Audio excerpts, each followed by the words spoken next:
বিপদসীমা ৭.৯৮ centimetre নিচ দিয়ে প্রবাহিত হচ্ছে মুহুরী নদীর পানি। ফলে এই মুহূর্তে বন্যার কোনো শঙ্কা নেই বলে জানিয়েছে পানি উন্নয়ন বোর্ড। পানি উন্নয়ন বোর্ড ফেনীর নির্বাহী প্রকৌশলী রাশেদ শাহরিয়ার গণমাধ্যমকে তথ্য জানান। তিনি বলেন, জেলার সব নদীর পানি বিপদসীমার অনেক নিচে, তাই আতঙ্কিত হওয়ার কোনো কারণ নেই। পানি উন্নয়ন বোর্ড সূত্র জানায়, ফেনীতে গুড়ি গুড়ি বৃষ্টিপাত হলেও কোথাও ভারী বৃষ্টিপাত হচ্ছে না। নদীগুলোর পানি এখনও স্বাভাবিক অবস্থায় রয়েছে।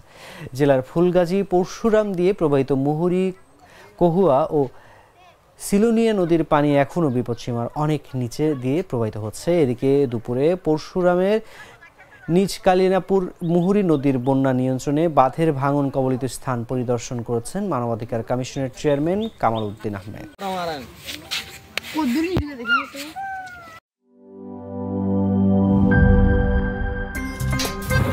আমার একটা স্মার্ট সিদ্ধান্তে 25% গ্যাসের খরচ কমেছে। ভাবছেন কিভাবে? সাধারণ গ্যাস স্টোভ বদলে আমি এনেছি আরএফএল গ্যাস স্টোভ। এর সাইন্টিফিক নজল ও ব্রাস বার্নার ক্যাপ সমানভাবে তাপ ছড়িয়ে রান্না করে দ্রুত। তাই গ্যাসও বাঁচায় 25%, টাকাও বাঁচে 25%। আরএফএল গ্যাস স্টোভ নিরাপদ ও গ্যাস সাশ্রয়ী।